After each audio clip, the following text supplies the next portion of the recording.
Oke, terima kasih semuanya ya. Nah, untuk tata tertib yang kedua itu audiens dipersilakan memberikan pertanyaan via chat pada aplikasi Zoom. Ntar akan dijawab oleh kakak-kakak sekalian ya. Dan untuk ketiga itu audiens dapat menyalakan kamera pada sesi dokumentasi. Nah, dinyalakan juga diperbolehkan. Dan untuk yang keempat, pihak panitia akan mematikan suara audiens selama web seminar berlangsung. Yang kelima itu ada pihak panitia akan merecord Zoom selama web seminar berlangsung. Nah, itulah beberapa tata tertib ya untuk web seminar pada hari ini.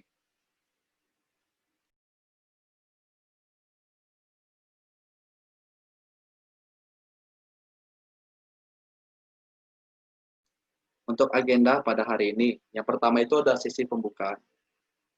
Ntar akan ada kata sambutan dari Pak Yun Purnomo selaku sebagai Kepala Prodi Sistem Informasi Matana. Yang kedua akan memperkenalkan grup. Yang ketiga penyajian materi. Yang keempat akan ada sesi tanya jawab. Dan yang kelima adalah penutupan.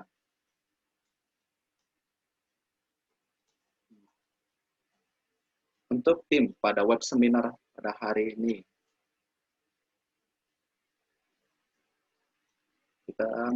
kita punya narasumber Sudani DOS.com MM selaku sebagai Wakil Rektor Universitas Matana dan dosen Universitas Matana. Dan narasumber kita, Jason Andrian, mahasiswa Sistem Informasi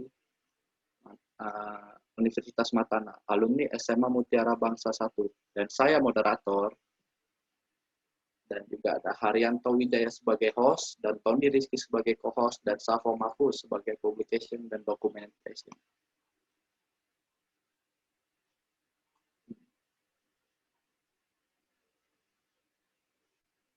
Oke.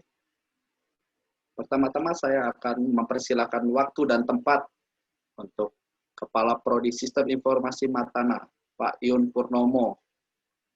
Halo Pak Yun. Pak Yun, silakan sambutannya Pak Yun. Ya, terima kasih moderator Daniel. Selamat siang rekan-rekan semua. Rekan pembicara Pak Sugandi Darmautomo yang akan menyampaikan materinya nanti. Kemudian juga kepada Jason sebagai pembicara berikutnya. Terima kasih atas waktunya. Dan semua yang hadir di sini ya, terima kasih telah menyempatkan waktu untuk kita saling berbagi pengetahuan ya, mengenai apa ini discovering sistem analis ya hari ini.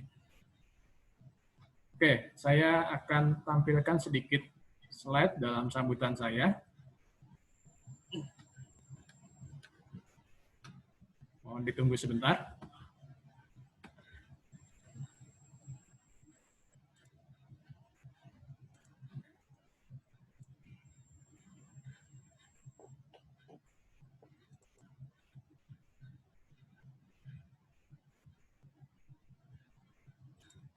Ya, ini adalah nama saya ya, Yunianto Purnomo. Saya sebagai Kepala Program Studi Sistem Informasi di Universitas Matana. Nah, dalam sambutan ini saya akan sedikit menyampaikan apa itu sistem informasi, terutama kepada adik-adik dari SMA ini ya, yang nantinya akan melanjutkan pendidikannya ke perguruan tinggi. Nah, saya akan menyampaikan apa itu sistem informasi ya. Bagi rekan-rekan yang dari dunia industri, mungkin sudah banyak tahu, atau dari akademisi lainnya, ada juga mahasiswa, saya lihat di sini ya. Nah, sistem informasi itu kalau kita lihat di sini terdiri dari 4 ya kuadran ya. Di bagian atas ada sisi bisnis, di bagian bawah ada sisi teknologi, kemudian di sisi sebelah kiri yang warna kuning ada the player, siapa saja yang bermain nanti di dalam kegiatan sistem informasi tersebut. Kemudian yang di kanan, yang warna hijau, ya, adalah proses yang dilakukan di dalam sistem informasi. Ya. Nah, kalau kita lihat, jadi di zaman sekarang ini, kegiatan bisnis, ya, bisnis itu apa aja sih? Antara lain seperti ini ya, kegiatan di manajemen, ya, kegiatan accounting, finance, ya, itu adalah bagian yang hal-hal yang dikerjakan oleh sisi bisnis. Bisnis itu juga bisa berupa pariwisata, ya, kegiatan jual beli secara grosir, retail, kegiatan-kegiatan di rumah sakit, pemerintahan, perguruan tinggi, dan sebagainya. Itu adalah berbagai macam kegiatan bisnis. Nah, kegiatan-kegiatan bisnis itu kalau zaman sekarang mestinya sih ditopang ya oleh teknologi. Nah, teknologi itu seperti apa ya? Ini ya contohnya ya, ada komputer, bisa berupa hardware, software, jaringan ya. Nah, bahkan kalau kita sekarang bersentuhan dengan teknologi itu tidak hanya pakai komputer ya, perangkat mobile, handphone itu berupa teknologi yang tidak hanya digunakan untuk komunikasi, tetapi juga untuk kegiatan bisnis ya, menggunakan jaringan 3G, 4G, dan seterusnya ya, dan berbagai macam hal itu ya. Nah, jadi kalau kita lihat ya, bahkan untuk bisnis sederhana, misalkan ojek, itu pun sudah menggunakan teknologi ya. Nah, itu adalah pertemuan antara sisi bisnis dan teknologi. Nah, di sana muncul yang namanya sistem informasi ya. Nah, sistem informasi itu menjembatani antara bisnis yang nantinya dilakukan atau ditopang oleh teknologi. Yang disebut dengan sistem informasi antara lain seperti ini ya, kegiatan TPS, Transaction Processing System, transaksi yang dilakukan misalkan di kasir Indomaret, Alfamart, ya, itu adalah contoh-contoh transaksi. Rekan-rekan belanja online, ya, transaksi pemesanan barang, ya, menggunakan misalkan ya Tokopedia, Bukalapak, itu adalah contoh-contoh transaksi ya. Nah, transaksi-transaksi yang saling berkaitan itu akan membentuk sebuah manajemen information system ya, untuk kebutuhan sisi manajemen mengetahui berbagai macam perkembangan kegiatan transaksi di perusahaannya, dan nanti kalau diangkat lebih tinggi lagi bisa dipakai untuk pengambilan keputusan dalam bentuk DSS ya. Nah, selain itu di dalam sistem informasi juga dikenal yang namanya istilah enterprise resource planning, customer relationship management, supply chain, ya, business intelligence, database, dan sebagainya ya. Di situ. Nah, proses yang dilakukan oleh kegiatan sistem informasi seperti yang ada di gambar di sebelah kanan ya. Mulai dari kita menginisialisasi sistem, lalu kita melakukan analisis sistem. Nah, ini adalah salah satu bagian yang nanti akan disampaikan dalam materi webinar kita. Setelah dianalisis, nanti kita masuk ke dalam perancangan sistemnya, dan terakhir diimplementasikan sistem tersebut ya menggunakan teknologi. Nah, berikutnya adalah apa yang dipelajari di dalam sistem informasi. Ini semua ya. Jadi kalau kalian nanti kuliah di program studi sistem informasi, tidak hanya belajar tentang komputer, ya, jaringan, teknologi, ya, tetapi juga ada sisi bisnisnya. Rekan-rekan mahasiswa yang belajar di program studi sistem informasi juga belajar tentang manajemen, accounting, ya, karena mereka harus mengerti dua hal tersebut. Ya. Jadi bisnis yang ditopang teknologi, ya, termasuk juga bagaimana ya prosesnya ya. Nah, ke depan bagaimana ketika lulus ya, dari program studi sistem informasi. Nah, antara lain nanti lulusan sistem informasi bisa berprofesi sebagai seperti ini ya. Ini antara lain ya di dalam dunia industri mungkin bisa berbagai macam jabatan ya, posisi ya. Jadi ketika lulusan sistem informasi nanti bekerja, dia bisa menjadi seorang sistem designer, ya, sistem builder, project manager, ya, sistem analis, atau pucuk pimpinan di dalam organisasi perusahaan itu bisa menjadi seorang Chief Information Officer. Ya. Apakah seorang lulusan sistem informasi bisa menjadi programmer? Bisa saja tentunya ya. Nah, itulah gambaran tentang sistem informasi. Nah, salah satu materi yang akan dibahas di dalam webinar ini adalah kita akan mendengarkan ya pengalaman mahasiswa Jason ketika dia kuliah di sistem informasi mengambil kompetensi bidang sistem analis. Ya, demikian penjelasan tentang program studi sistem informasi.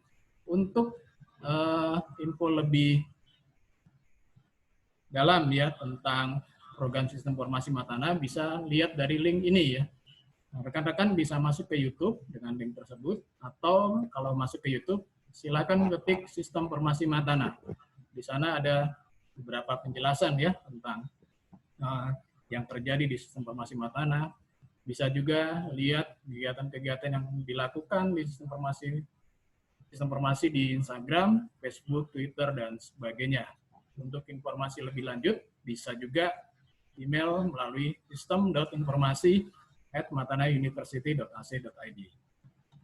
Ya, saya kira demikian sambutan saya. Terima kasih dan selamat berwebinar. Terima kasih Pak Yun atas pembawaannya tentang sistem informasi, dan juga terima kasih juga Pak Yun. Dan yang kedua itu sesi ini kita akhiri, kita ke sesi selanjutnya ya. Sesi selanjutnya kita berikan kepada Kak Jason Andrian, selaku sebagai mahasiswa sistem informasi.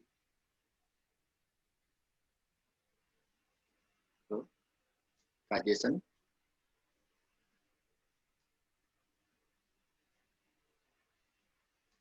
Pak Jason.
Bentar ya.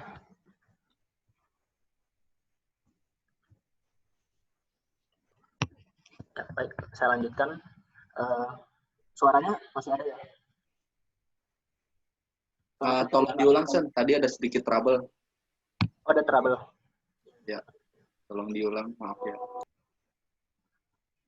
Maaf untuk rekan-rekan sekalian ya. Profil dari saya. Nama saya Jason Andrian. Saya lahir di Jakarta. 99. Asal sekolah saya adalah SMA Mutiara Bangsa 1 di Tangerang, biasa disingkat MB. Saat ini saya sedang melanjutkan studi S1 dengan mengambil jurusan Sistem Informasi di Universitas Matana yang berlokasi di daerah Gading Serpong. Dan saat ini saya sedang menjalani kuliah saya di semester 7. Itu perkenalan saya. Nah, mari kita masuk ke materi pembahasannya. Jadi mengenal sistem analis. Jadi apa sih itu sistem analis? Nah, Mungkin dari kalian ada yang pernah dengar itu, apa sih itu sistem analis, atau mungkin yang belum tahu, saya ingin mencoba untuk menginformasikan dan memberitahu kalian apa itu sistem analis secara mendasar. Nah, sistem analis adalah merupakan suatu peran atau profesi seperti tadi yang sudah diberitahukan oleh Pak Yun dari lulusan sistem informasi yang cukup penting dalam proses perkembangan sistem informasi. Apalagi di era saat ini, di mana banyak sekali perusahaan yang ingin mengembangkan sistem lamanya, lalu ingin membuat sistem baru. Misal, kita ambil contoh, ada sebuah perusahaan yang bergerak di bidang kuliner. Katakanlah restoran yang ingin menerapkan sebuah sistem baru, di mana proses reservasinya yang lama masih dilakukan secara manual, dan ingin mengembangkan sistem yang baru, terutamanya pada sisi teknologi informasinya. Nah, untuk meningkatkan efisiensi bahkan keuntungan dan nilai perusahaan itu. Untuk itu, perusahaan tersebut membutuhkan tuh yang namanya seorang sistem analis untuk memecahkan masalah dari perusahaan tersebut. Nah, jadi apa sih itu sistem analis? Nah, di sini, menurut Kristanto, sistem analis adalah seseorang yang mempunyai kemampuan untuk menganalisis sebuah sistem, memilih alternatif pemecahan masalah, serta menyelesaikan masalah tersebut dengan menggunakan teknologi komputer. Dan jadi kesimpulannya, sistem analis merupakan seorang yang merancang solusi IT baru untuk meningkatkan efisiensi bisnis serta produktivitas dari sebuah perusahaan yang ingin melakukan perubahan ataupun perbaikan dari sistem yang lamanya. Nah, dari situ, seorang sistem analis akan melihat proses bisnis atau sistem sebelumnya dari perusahaan tersebut. Jadi dilihat nih, kira-kira masalahnya itu ada di mana sih? Lalu mereka akan mendiskusikan penemuan mereka dengan klien atau dari pihak perusahaan dan merancang solusi IT yang tepat. Nah, berikutnya saya akan menjelaskan beberapa poin-poin yang perlu diketahui tentang sistem analis. Yang pertama, seorang sistem analis akan bekerja sangat dekat dengan klien dan tim proyeknya untuk pembangunan IT. Nah, dalam pengembangan perangkat lunak ini, seorang sistem analis tentunya nggak bekerja sendirian dia. Untuk itu, seorang sistem analis akan banyak melakukan komunikasi dengan klien atau pemilik proyek, juga dengan tim proyek yang membantu dalam pembangunan proyek tersebut. Nah, selanjutnya, sistem analis bertanggung jawab atas hasil yang ingin dicapai perusahaan dalam hal IT. Nah, tanggung jawab sistem analis ini besar karena sistem analis inilah yang memegang peranan besar dalam pembangunan sebuah sistem tersebut. Selanjutnya, sistem analis harus mengetahui proses bisnis dari perusahaan yang bersangkutan. Kalau ini memang harus dikarenakan sebelum mereka menganalisa dan juga memecahkan masalah dalam perusahaan itu, mereka harus tahu proses bisnis dari perusahaan tersebut. Lalu sistem analis membuat sketsa, rancangan, ataupun desain, dan meminta ataupun mengajukan sistem IT baru. Mereka menentukan operasi yang akan dijalankan oleh sistem dan bagaimana cara data tersebut akan dilihat dan dimengerti oleh user. Rancangan tersebut nantinya akan diberikan kepada klien dan juga tim pembangunan. Setelah itu akan disetujui oleh pihak klien. Nah, di sini desain sistem yang dibuat juga berupa data sistem, proses sistem, lalu mereka juga melakukan pemilihan perangkat lunak yang akan mendukung perubahan itu. Nanti di akhirnya juga akan melatih user yang akan menggunakan sistem tersebut. Nah, mengapa peran sistem analis dibutuhkan? Nah, tentunya sebagai sistem analis pastinya akan melakukan pengembangan suatu sistem dan pastinya sistem tersebut akan dibangun dengan pemrograman. Nah, kalau begitu kan ada tim IT juga yang bertanggung jawab saat pembangunan sistem tersebut. Nah, untuk itu peran dari sistem analis sangat dibutuhkan sebagai penengah antara orang-orang bisnis dan tim IT. Nah, dialah yang harus dapat memahami keinginan para orang-orang bisnis ini dari sudut pandang bisnis. Kemudian diterjemahkanlah bahasa bisnis tersebut ke dalam bahasa teknologi informasi. Dan nanti akan diteruskan kepada tim IT-nya itu. Nah, seorang sistem analis ini akan sering nih melakukan komunikasi seperti yang tadi udah saya sampaikan kepada pihak user serta pihak-pihak pada level manajer bisnis. Karena biasanya mereka hanya sedikit dari mereka yang mengerti domain dari teknologi dan berhubungan dengan pihak programmer. Nah, dari pihak programmer atau teknikal lainnya itu sebaliknya, mereka menguasai kemampuan teknik atau domain teknologi, tapi mereka kurang dalam pengetahuan terkait domain bisnisnya. Karena biasa tugas dari tim IT atau teknis lainnya kan hanya sebatas melakukan pemrograman ya, khususnya tim IT, dan nggak begitu memikirkan proses bisnisnya. Maka dari itu seorang sistem analis biasanya akan menerjemahkan dalam bentuk requirement specification. Nanti akan dijelaskan. Nah, selanjutnya ada fungsi dari sistem analis, ada 4 poin di sini. Yang pertama, seorang sistem analis fungsinya mengidentifikasikan masalah-masalah dari pemakai atau user. Nah, maksudnya di mana seorang SA ini atau sistem analis akan meneliti atau menelaah kira-kira apa masalah yang menghambat proses bisnis dari perusahaan tersebut. Selanjutnya, yang kedua, nah, seorang SA atau sistem analis menyatakan secara spesifik sasaran yang harus dicapai untuk memenuhi kebutuhan usernya. Nah, di sini maksudnya mereka memberikan solusi atau saran kepada user. Kira-kira apa sih yang dapat meningkatkan kebutuhan perusahaannya dan usernya, serta nilai yang didapatkan nantinya akan seperti apa. Yang ketiga, memilih alternatif-alternatif metode pemecahan masalah. Nah, contohnya adalah apakah dengan membuat website ataupun membuat apps mobile, kira-kira lebih cocok yang mana dengan perusahaan tersebut. Dan yang terakhir, merencanakan dan menetapkan rancangan sistemnya sesuai dengan permintaan user. Ya, jadi di dalamnya di dalam sistem itu harus sesuai dengan keinginan user. Nah, di sini ada proses kerja dari seorang sistem analis.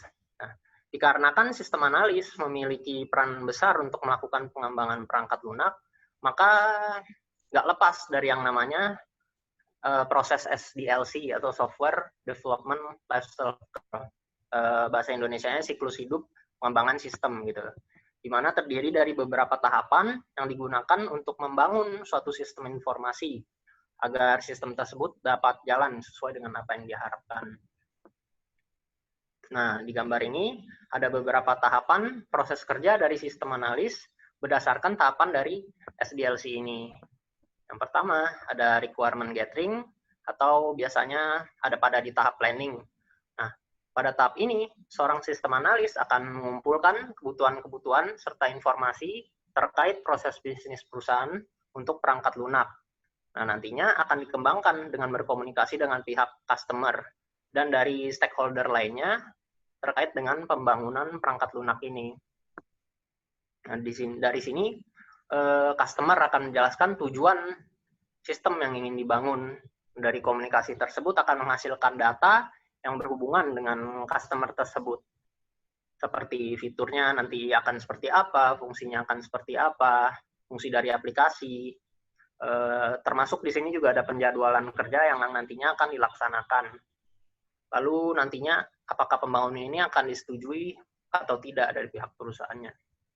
Nah, jika sudah, masuklah ke tahap analisis. Nah, tadi dari tahap requirement, masalah yang ada pada perusahaan tersebut harus dapat dipahami. Nah, pada tahap analisis ini, seorang sistem analis akan mengidentifikasi masalah tersebut, lalu menentukan kebutuhan perangkat lunaknya seperti apa, seperti kebutuhan fungsional atau fungsi apa sih yang mampu dikerjakan, lalu kebutuhan antarmukanya atau tampilan interaksi penggunanya tersebut, serta performanya. Setelah analisis, dari hasil analisis sebelumnya, maka akan masuk ke tahap desain atau tahap rancangan sistem. Nah, pada tahap ini adalah tahap perancangan yang berfokus pada perancangan desain database, arsitektur softwarenya, tampilan interface, dan algoritma program. Tujuannya untuk lebih memahami gambaran besar dari apa yang dikerjakan terutama bagi programmer ini. Nah, selanjutnya masuk ke tahap coding atau implementation. Nah, berdasarkan desain yang sudah dibuat tadi oleh seorang sistem analis, maka nantinya desain inilah yang akan diberikan kepada programmer. Jadi dari sistem analis diberikan kepada programmer. Nah, di sini programmer akan membuat program tersebut hingga nantinya dapat digunakan oleh user. Setelah yang tadi itu, coding, masuklah ke tahapan testing. Setelah pemrograman diselesaikan, sebelumnya akan dilakukan dulu tuh sebuah tes. Apakah hasil dari program tersebut masih ada error atau bug, atau beberapa hal lain yang belum sesuai. Kalau masih ada, maka nanti akan dibetulkan lagi. Lalu yang terakhir masuk ke tahap implementation atau maintenance. Nah, jika hasil pemrograman sudah nggak ada masalah lagi gitu, maka aplikasi tersebut udah siap untuk diimplementasikan serta dipakai. Tapi biasanya sebelum aplikasi tersebut dipakai oleh perusahaan secara penuh, akan dilakukan sebuah pelatihan terlebih dahulu untuk user agar lebih memahami sistem yang nantinya akan digunakan. Untuk maintenance-nya, biasa tuh kalau kayak sistem udah dipakai mungkin udah 2 bulan atau 3 bulan, nah itu dapat dilakukan pemeliharaan, contohnya kayak backup data dan sebagainya. Oke, di sini ada posisi sistem analis terhadap stakeholder lainnya. Nah, bisa dilihat dari gambar ini, seorang sistem analis akan bekerja secara berdampingan dengan anggota tim proyek lainnya dengan tujuan agar pengembangan sistem informasi tersebut akan menjadi optimal. Nah, gambar ini menunjukkan seorang SA yang perannya adalah sebagai fasilitator, di mana berhubungan dengan banyak pihak, kalau kita bisa lihat di situ. Jadi SA ini yang menjembatani pihak manajemen klien dengan tim teknikal. Nah, sistem analis ini berarti bekerja dengan banyak pihak. Nah, kita bisa lihat gambar yang di atas, steering committee. Nah, jadi ketika suatu perusahaan ingin membangun suatu sistem, di sana ada pimpinan manajer. Jadi gimana caranya agar perusahaan itu dijalankan dengan menggunakan teknologi informasi. Nah, mereka akan berhubungan dengan sistem analis ini. Dan SA ini akan menerjemahkan apa kebutuhan dari pemilik perusahaan tersebut. Lalu ada vendor di situ, IT vendor. Nah, mereka juga berhubungan dengan IT vendor. Mereka yang kayak menyediakan seperti contohnya Microsoft ataupun Cisco dan segala macam. Lalu ke application programmer, ketika sistem itu dibuat, SA akan berhubungan dengan programmer karena mereka yang membuat program yang dirancang oleh seorang sistem analis. Nah, sistem analis di sini juga nggak melakukan pemrograman ya, tapi bisa jadi juga ikut terlibat dalam pemrograman. Lalu ada network administrator, jaringannya seperti apa? Mereka akan berhubungan dengan network administrator ini. Selanjutnya agar tampilan menarik, mereka akan berhubungan juga dengan interface design expert. Biasa orang-orang DKV ya, atau lulusan DKV yang bisa jadi mereka buat user interface-nya itu. Agar user interface-nya tombol-tombolnya baik, enak dilihat gitu, seperti itu.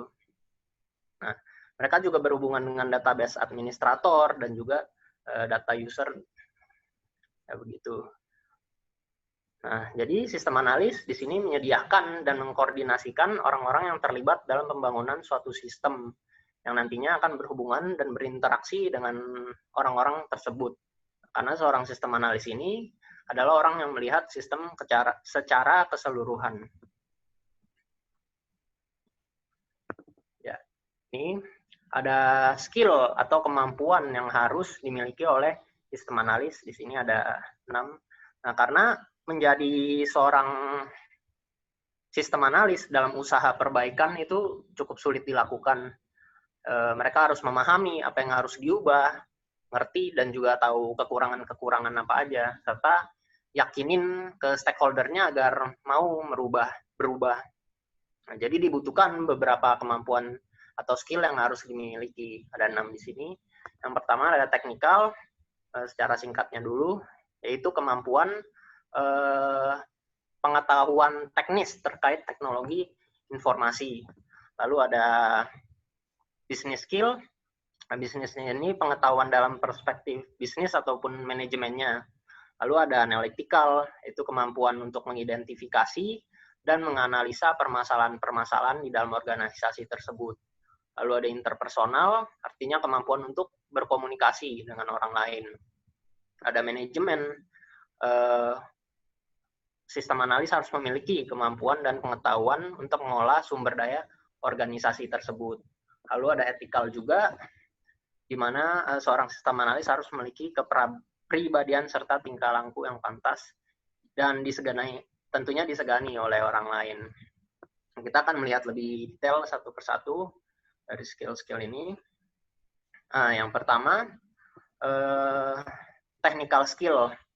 Jadi, kemampuan secara teknikal harus bisa dimiliki oleh seorang sistem analis agar bisa memahami lingkungan dan kondisi teknis dari organisasi dalam perspektif teknologi.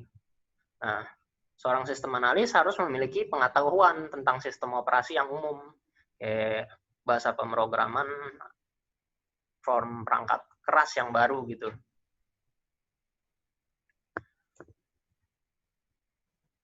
Yang kedua,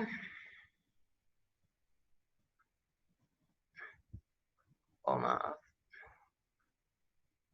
Ada yang kelewat, maaf.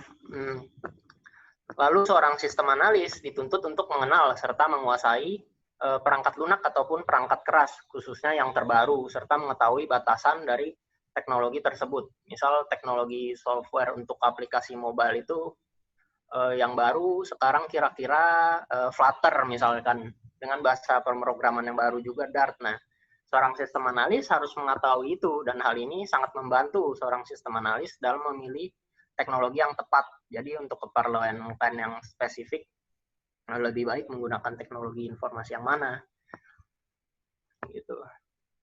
Jadi keahlian teknis ini bisa diperoleh melalui pendidikan formal ataupun latihan khusus.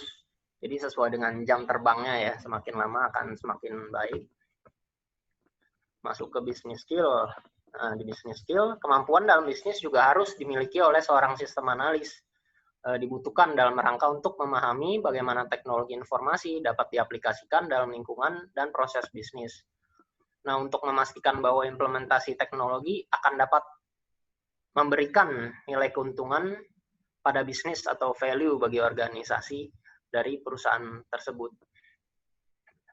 Lalu masuk ke analytical skill. Nah, seorang sistem analis berperan sebagai problem solver di sini. Dan keahlian dalam hal analisis ini bakal berguna karena digunakan dalam memetakan permasalahan yang dihadapi oleh klien yang bisa diselesaikan dengan sistem informasi atau yang tidak. Nah, dengan analisis ini akan lebih mudah memahami keseluruhan proses bisnis yang berjalan, serta menentukan subsistem mana yang berindikasi mengalami masalah. Selanjutnya ada interpersonal skill. Seperti yang sudah diketahui, seorang sistem analis akan seringkali kan melakukan komunikasi dengan pihak-pihak user, serta pada pihak manajer, pada tim teknikal lainnya. Nah, maka dari itu, sistem analis harus mampu memiliki kemampuan berkomunikasi yang baik. Apalagi seorang analis harus mampu mempresentasikan ide, solusi pada orang banyak, seperti menjelaskan informasi secara baik dengan kliennya, di mana letak permasalahannya, serta untuk melakukan koordinasi dengan tim pengembang. Nah, dengan menjalin komunikasi secara efektif ini, maka pengembangan proyek dan perubahan terbaru dapat dimonitor dan direspon dengan baik. Lalu ada manajemen skill. Nah, sistem analis sangat bertanggung jawab dalam upaya mengatur sumber daya di bawah kendalinya, seperti programmer dan teknisi.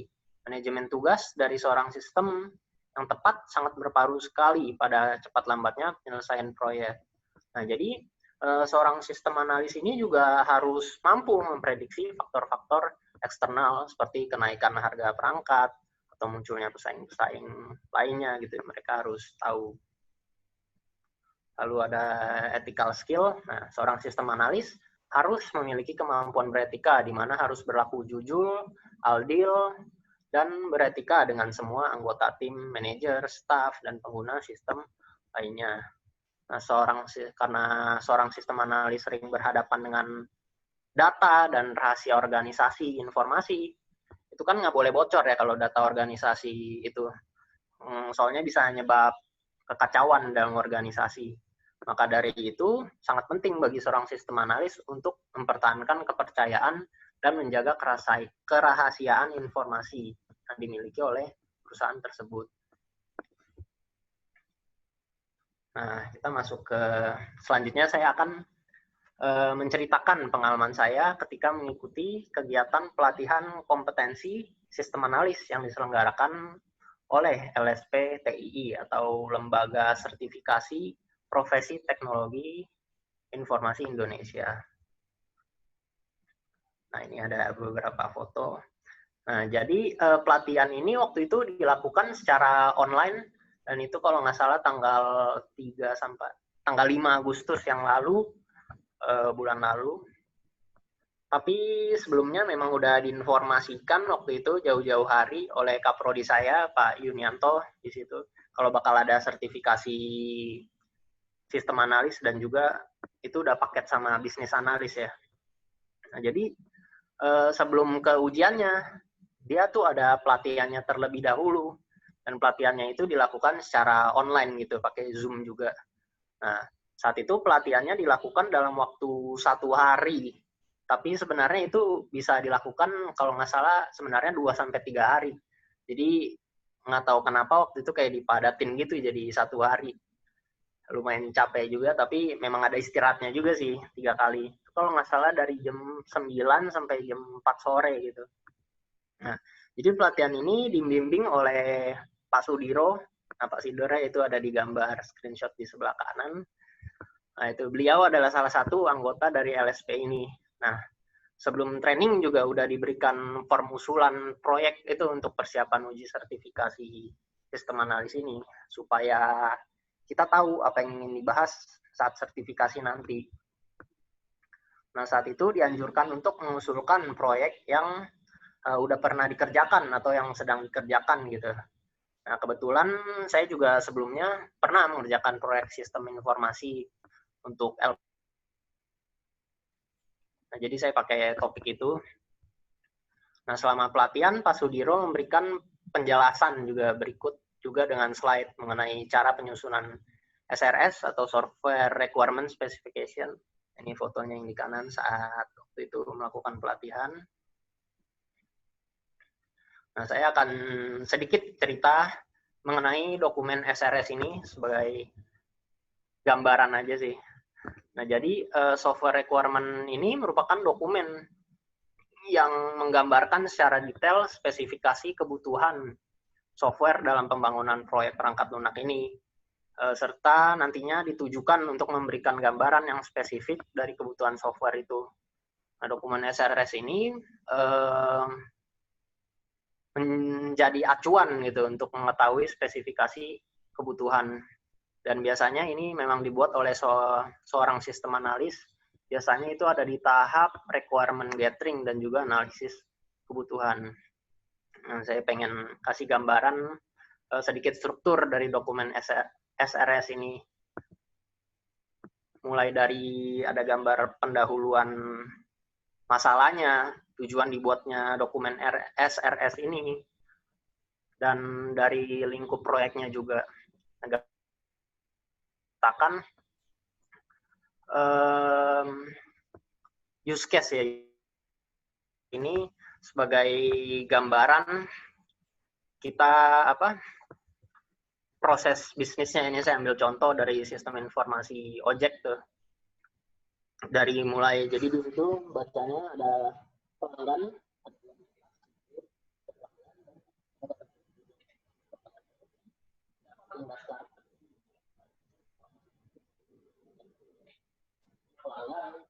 memesan ojek tersebut,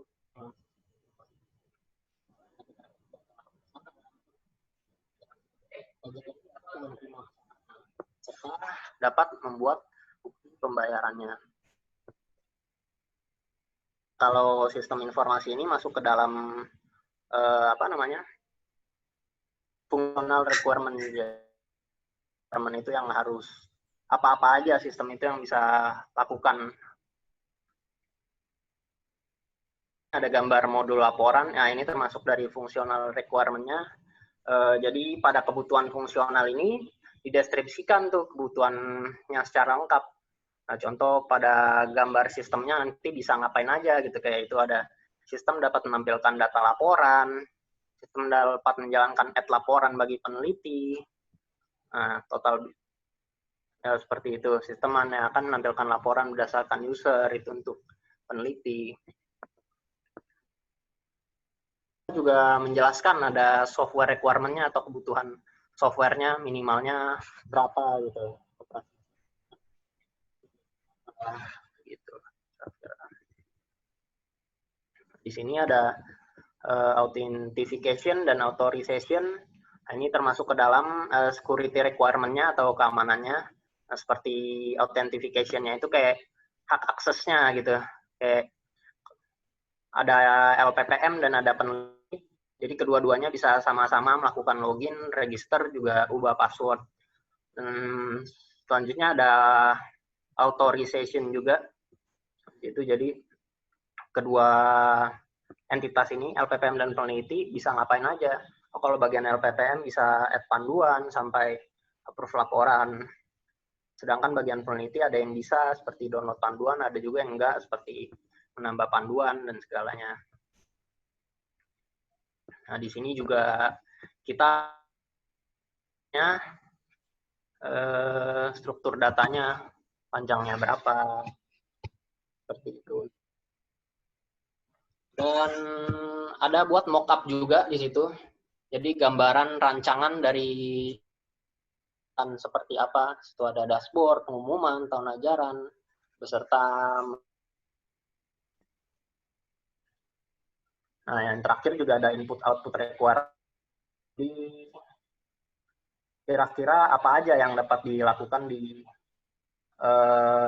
modul tersebut. Bisa laporan dan sebagainya. Nah, kita masuk ke pelatihan bisnis analis.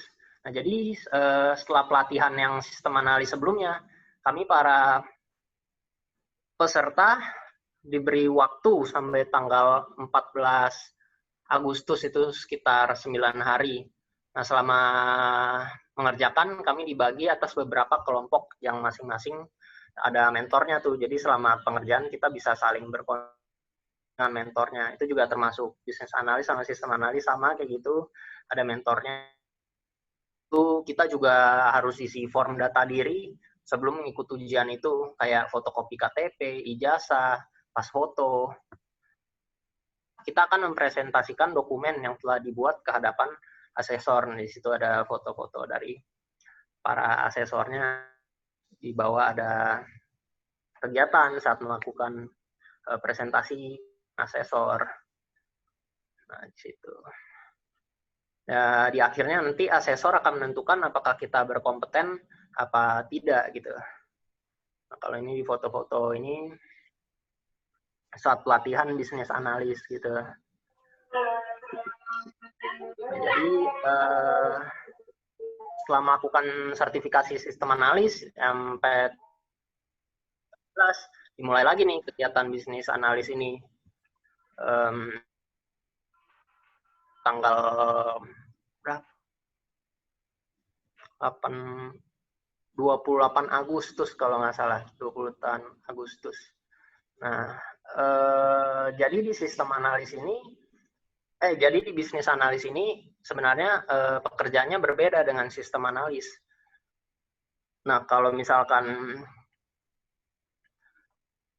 itu dia lebih ke arah teknikal, lebih ke arah ngebuat rancangan dari sistem tersebut, sedangkan analis ini lebih ke arah proses bisnisnya gitu. Jadinya kira-kira dianalisa perusahaan tersebut sama terus dianalisa nilai organisasinya, kelayakan, biaya, manfaat, dan risiko dari rencana proyek tersebut. Nah, di bisnis analis ini kita disuruh buat bisnis case. Nah, isinya seperti tadi. analisis dari nilai organisasi, biaya, manfaat, resiko, rencana proyek. Nah, seperti itu. Jadi masih dengan pembimbing yang sama oleh Pak Sudiro. Nah, pada akhirnya bisnis analis ini dilakukan pada tanggal 28 Agustus jadinya.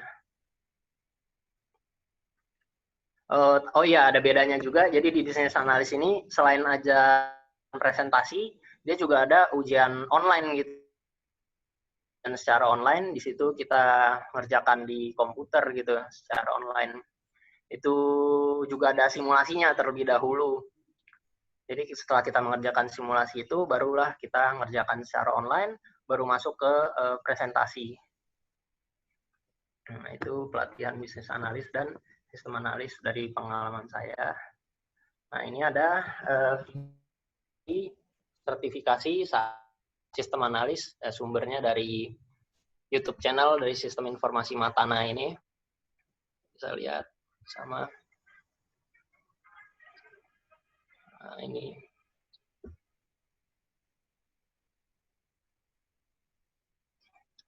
Nah, ini sebelum melakukan kegiatan ujiannya. Ini dari para asesor.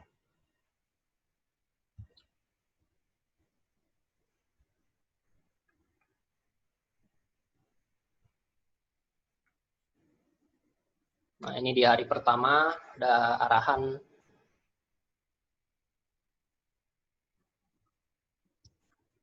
oleh Wakil Rektor 1, Bapak Sugandi.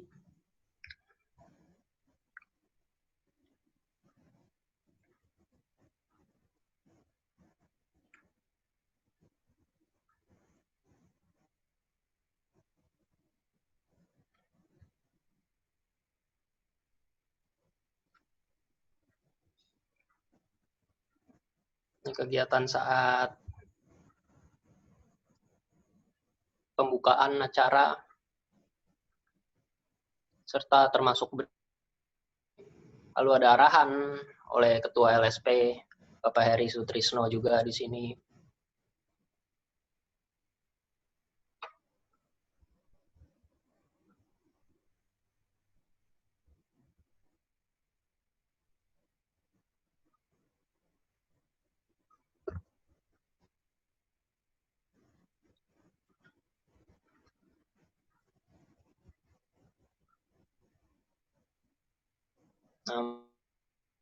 Nah, uji kompetensinya,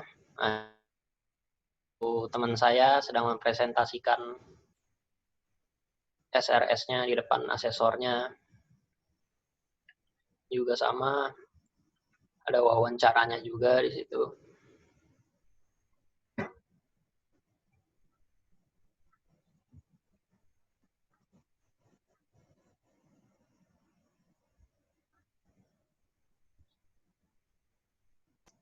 Nah, kira-kira seperti itu pengalaman saya dalam mengikuti pelatihan sistem analis dan bisnis analis. Dan juga tentang sistem analis itu seperti apa, dan tadi pengalaman saya. Nah, terima kasih untuk yang telah mendengarkan. Saya kembalikan lagi kepada rekan saya. Ya, terima kasih Kak Jason Andrian atas pembawaannya.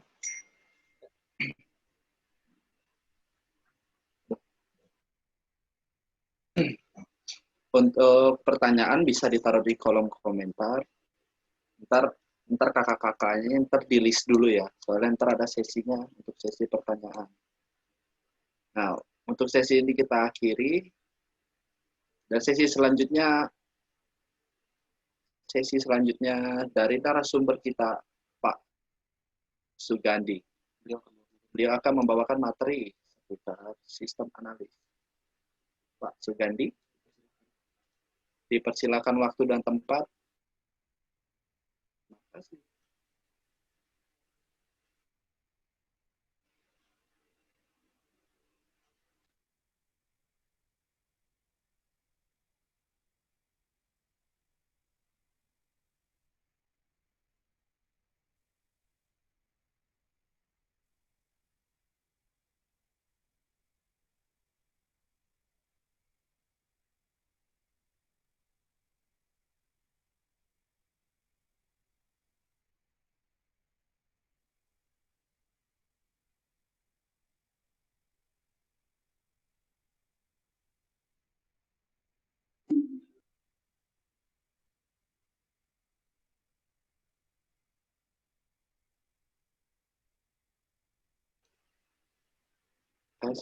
Pak Sugandi, maaf Pak Sugandi, suaranya nggak kedengeran Pak.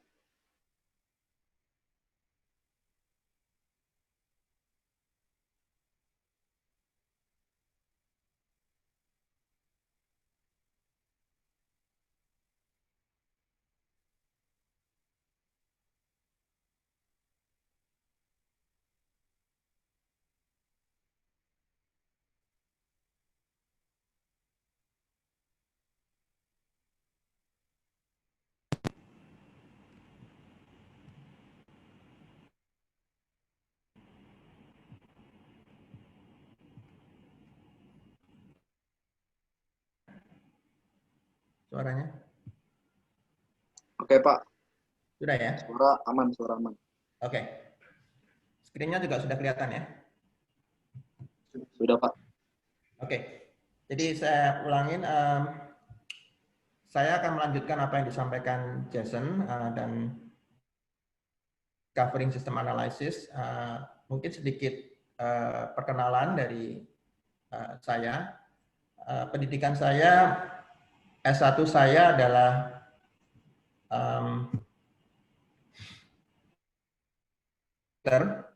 komputer engineering. Di waktu itu namanya masih Tinggi Manajemen Informatika dan Komputer Bina Nusantara.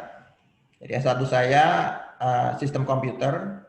Waktu dulu namanya masih teknik komputer, sekarang sistem komputer. Kemudian S2 saya magister manajemen dengan konsentrasi di manajemen sistem informasi. Itu di Bina Nusantara atau Binus University. Ya, itu background pendidikan saya. Kemudian kalau pengalaman sebagai profesional, saya memang banyak di pendidikan. Ya, saya lama di pendidikan. Bukan dari pendidikan sih, ya, itu dari PT Widya Raja. Di sana saya mulai di tahun 94, jadi begitu lulus S1 ada di sana sebagai kepala dari bagian multimedia. Jadi pengembangan sistem di sana ada pengembangan sistem informasi, tapi juga ada pengembangan sistem multimedia. Dan memang saya lebih interest dia. Jadi pada waktu itu saya memimpin departemen di sana itu sampai tahun 96 atau 97. Nah, setelah itu sebagai lepas ya di PT WRI karena pada tahun 96 saya diminta untuk full membantu di tahun 94 itu sendiri sebenarnya saya sudah mulai mengajar di BIN. S1 menjadi dosen itu boleh. Jadi saya begitu lulus saya langsung diminta mengajar di BINUS di Prodi Teknik Informatika. Setelah itu tahun 96 saya ditarik full ke BINUS untuk mengepalai research lab, ya, mereka menyebutnya sebagai Applied Technology Labs. Ya, setelah itu kemudian di tahun 2000 saya diminta untuk mengembangkan bagian kurikulum dan materi kuliah. Jadi di situ juga menginisiasi atau sebagai tim dalam membangun sistemnya BINUS. Ya, yang sampai sekarang dipakai. Tapi yang sekarang memang mereka sudah versinya nambah. Nah, waktu itu saya ikut dalam tim pengembangan yang awal, jadi versi 0 kalau dibilang ya, BINUS Learning Management System atau mereka menyebutnya dengan istilah BINUS Maya. Ya, kemudian saya juga pernah sempat ada di Prodi Teknik Industri, namun setelah itu kembali kurikulum dan materi kuliah. Kemudian terakhir saya ada di BINUS Online Learning. Jadi menjadi Academic and Product Development Manager di BINUS Online Learning. Ya, pembelajaran jarak jauhnya BINUS. Ya. Kemudian setelah tahun 2012 saya pindah ke UPH, ya, Universitas Pelita Harapan. Di sana saya menjadi asisten UPH Presiden, kemudian juga di waktu yang sama saya juga diminta untuk menangani IT di UPH sebagai IT Director, yang pada waktu itu besar yang dikerjakan adalah implementasi Campus Solution. Jadi Campus Solution ini merupakan sistem yang merupakan produk dari Oracle dan PeopleSoft. Ya, jadi Oracle dan PeopleSoft diakuisisi oleh Oracle, kemudian mereka membuat satu produk yang disebut sebagai OPCS, Oracle PeopleSoft Campus Solution, yaitu sistem informasi akademik, dan itu diimplementasikan atau diaplikasikan pada waktu saya masuk ke UPH. Ya, kemudian saya juga menjabat sebagai Business Solution Director, menjadi Deputy Provost juga, kemudian juga masih mengajar di UPH sebagai faculty member itu di prodi sistem komputer. Tahun 2018 saya bergabung dengan Matana University dan sebagai dosen di sistem prodi sistem informasi, kemudian juga sebagai kepala dari teknologi informasi dan pusat data, dan juga saat ini saya menangani bagian akademik dari Universitas Matana. Ya.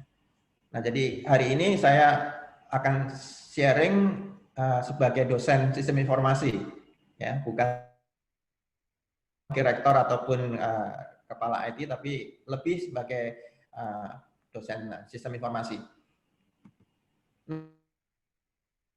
Tadi Jason sudah menjelaskan dengan baik sekali mengenai, ya, konteks kita hari ini kita berbicara mengenai sistem analisis, ya, di mana kalau kita bicara sistem analisis itu tidak bisa lepas dari yang namanya sistem analis. Ya. Oh ya, mohon maaf, untuk slide-nya memang saya tulis dalam bahasa Inggris, ya, bukan karena saya pandai bahasa Inggris, enggak sih, ya, little sih I can lah. Istilah-istilah itu mungkin akan lebih enak, lebih mudah ditangkap kalau saya disampaikan dalam bahasa Inggris. Ya, jadi nanti saya akan tetap memakai istilah-istilah dalam bahasa Inggris, tetapi penyampaiannya mix campuran, ya, bahasa Indonesia bahasa Inggris. Nah, tadi Jason sudah menjelaskan, ya, sistem analis itu apa. Jadi kalau saya refresh, sistem analis itu apa, yaitu intinya adalah seseorang yang menggunakan teknik analisis dan perancangan, ya, untuk menyelesaikan masalah dalam bisnis menggunakan teknologi informasi. Jadi keywords-nya adalah teknik analisis dan perancangan, ya, dan yang kedua keywords-nya adalah teknologi informasi. Nah, ini yang membedakan antara sistem analis dengan bisnis analis. Kalau dulu waktu zaman saya kuliah, ya, tahun 90-an, belum ada yang namanya bisnis analis. Jadi kalau di komputer itu cuma dikenal dua, programmer, sudah gitu, ya.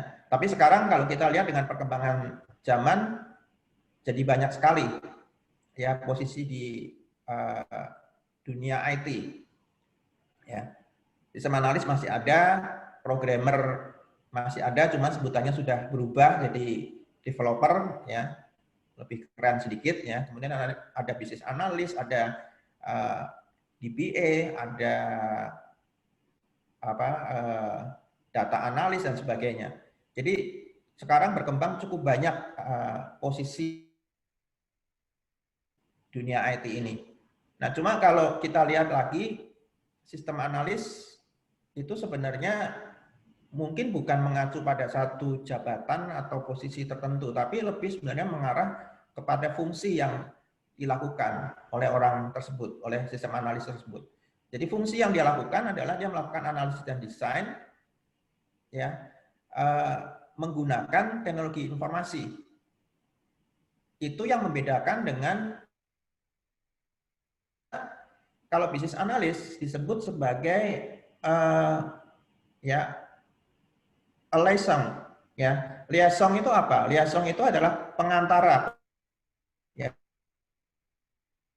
yang menghubungkan antara stakeholder, ya, dalam memahami, ya, proses bisnis, struktur, peraturan-aturan, ya, bagaimana organisasi itu berjalan dan sebagainya, dan merekomendasikan satu solusi yang akan mempermudah atau membawa organisasi tersebut mencapai tujuannya. Jadi kalau bisnis analis dengan sistem analis adalah kalau sistem analis pendekatannya lebih ke sistem, ya, lebih ke teknologi informasi. Sedangkan bisnis analis pendekatannya lebih ke arah proses bisnis, ya, struktur, aturan-aturan, prosedur, itu bisnis analis. Tapi dua-duanya mereka sama-sama mengerjakan yang namanya sistem analisis. Ya, jadi kalau kita lihat, ya, ada bisnis analis, ada sistem analis. Bisnis analis akan lebih banyak menjalankan atau proses yang namanya sistem investigation. Apa itu sistem investigation? Yaitu adalah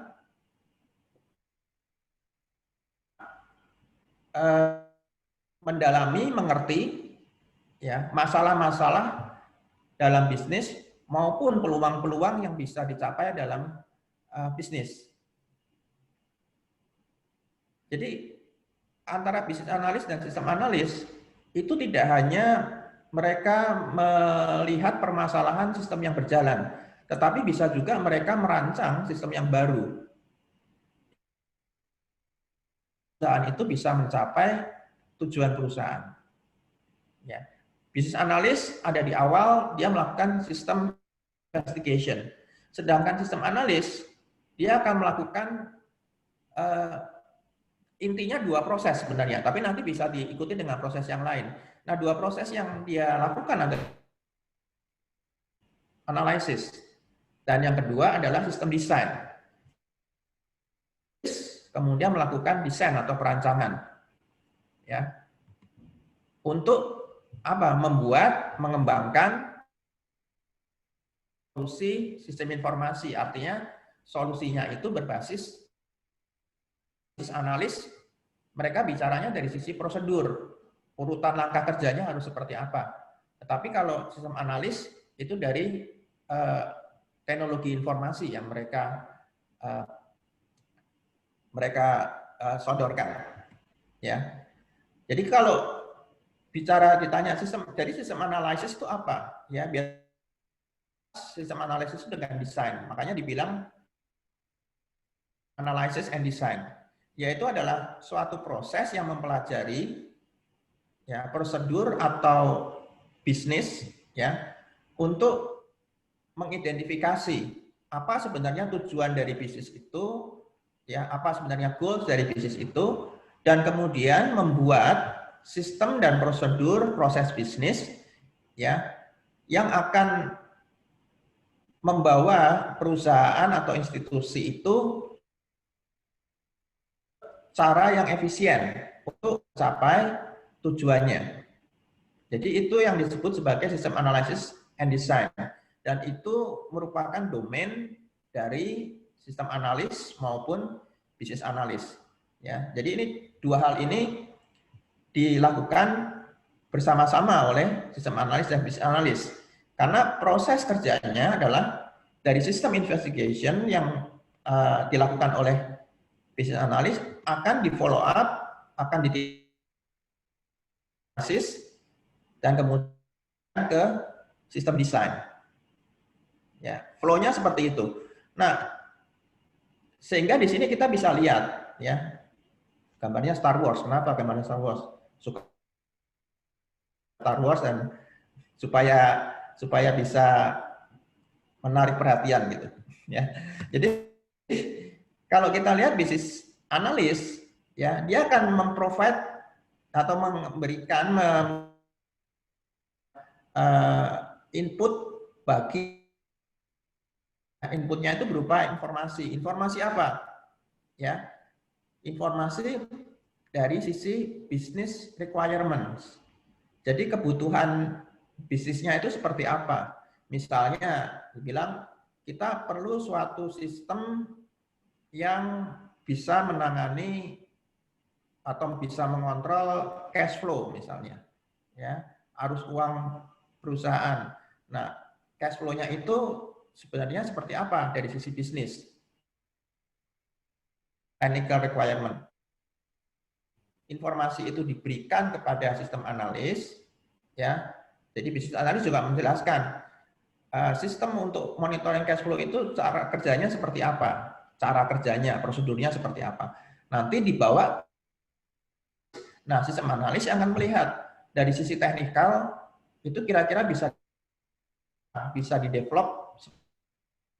Artinya secara teknikal dilihat dari sisi infrastruktur misalnya, kemudian dilihat bisa diimplementasikan dengan mungkin kalau dia pakai bahasa pemrograman apa, atau bisa mengambil atau menggunakan paket software yang apa, kemudian nanti kebutuhan secara infrastruktur hardware seperti apa, struktur filenya seperti apa, itu nanti akan dilakukan oleh sistem analis. Ya, jadi itu harus bekerja sama antara bisnis analis dengan sistem analis. Memang sekarang ada beberapa atau banyak di banyak tempat itu juga digabungkan. Jadi di-require seorang sistem analis juga bisa melakukan atau bisa menjadi juga seorang bisnis analis. Ya, makanya terakhir ini muncul juga istilah yang namanya, ya, jadi disatukan antara bisnis analis dengan sistem analis. Tapi sebenarnya cukup berat gitu, karena kalau kita bicara sistem analis itu harusnya dia spesifik, technical, detail. Sedangkan bisnis analis dia sifatnya general. Jadi nggak mungkin, ya kalau menurut saya sih akan sulit orang menguasai dua area itu. Bukannya nggak bisa ya, tetapi akan sedikit orang yang menguasai dua area ini. Ya. Jadi sistem analis dia akan menulis technical requirement yang dia dapatkan, mentransformasi atau merancang requirement dari. Nah, untuk itu skill set yang dibutuhkan oleh bisnis analis dan sudah sebutkan beberapa. Nah, ini saya mau tunjukkan, ya. Sistem analis itu memang ada irisan skill set yang dimiliki, ya, tapi bobotnya akan berbeda. Jadi kita ambil contoh misalnya kalau dia dari atas, itu ada yang namanya data collection atau elicitation. Ya, kemampuan ini harus dimiliki dua-duanya, tetapi bisnis analis harus memiliki kemampuan yang lebih kuat di bidang data collection atau elicitation. Ya, ini sebenarnya adalah kemampuan untuk menggali, ya, dari user. Apa sih sebenarnya kebutuhan user itu? Ya. Yang berhadapan dengan user itu biasanya bisnis analis. Karena bisnis analis itu menggunakan, ya, dia memang pekerjaannya, natur pekerjaannya dia akan lebih banyak berhubungan dengan manusia. Sedangkan sistem analis namanya juga sistem, gitu kan? sehingga dia lebih banyak sebenarnya berhubungan dengan mesin. Ya, sehingga untuk elicitation lebih banyak dibutuhkan oleh business analyst. Ya, kemudian business knowledge tentu saja, karena business analyst dia harus bisa menganalisa proses bisnis yang berjalan. Ya, jadi dia harus punya kemampuan atau pengetahuan tentang bisnis. Kemudian presentation, ya, ini juga perlu dimiliki oleh business analyst, lebih besar ketimbang sistem analis. Kenapa? Karena tadi business analyst dia akan banyak berinteraksi dengan stakeholder, dengan orang, dengan manusia, sehingga dia perlu menjelaskan, dia perlu memaparkan, ya kan, apa yang dia lakukan, apa yang bagaimana sistem itu bekerja dan seterusnya. Kemudian leadership ini hampir sama, tapi karena sekali lagi karena business analyst dia banyak berhubungan dengan orang, jadi kemampuan leadership-nya harus lebih besar, lebih ada. Ya, communication juga sama, ya, karena dia harus banyak berkomunikasi dengan orang. Tapi begitu kita sampai ke research, data analysis, creative problem solving, dan kemampuan teknikal, itu sistem analis yang harusnya memiliki kemampuan itu lebih besar dibandingkan dengan business analis. Ya. Makanya kalau dari pengalaman saya selama ini dalam mengelola departemen IT, kalau seorang sistem analis, seorang business analis itu bisa saja orang yang bukan mempunyai atau tidak mempunyai background pendidikan IT. Ya, artinya dia bukan orang SI, bukan orang TI, atau dia bukan orang SK. Ya, bisa di bisnis analis. Ya, di waktu yang lalu, ya di tempat yang lain, saya punya bisnis analis itu lulusan psikologi, lulusan apa lagi ya, lulusan manajemen. Ya, jadi tidak harus lulusan IT. Tetapi untuk sistem analis, karena ini require satu kemampuan teknikal, itu harus dari lulusan IT yang punya background IT.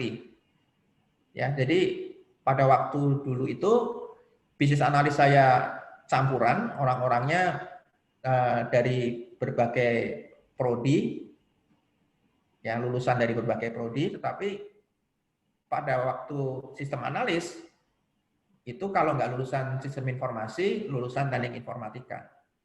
Ya, karena mereka harus mempunyai kemampuan teknikal. Ya. Jadi kalau kita lihat, ya, bisnis analis harus mempunyai bisnis skill yang baik, sedangkan sistem analis harus mempunyai sistem skill yang baik. Nah, kita lanjutkan proses yang tadi. Ya, pertama ada sistem investigation, kemudian ada sistem analysis, kemudian ada sistem desain. Setelah itu kemana? Ya, setelah desainnya jadi, tentu saja diimplementasikan. Ya, setelah diimplementasikan, tentu ada maintenance. Nah, pertanyaannya siapa yang mengimplementasi, siapa yang melakukan maintenance? Ya. BA dengan SE itu mereka bisa melakukan sistem implementation dan sistem maintenance. Tergantung dari sistem yang di-develop. Ya.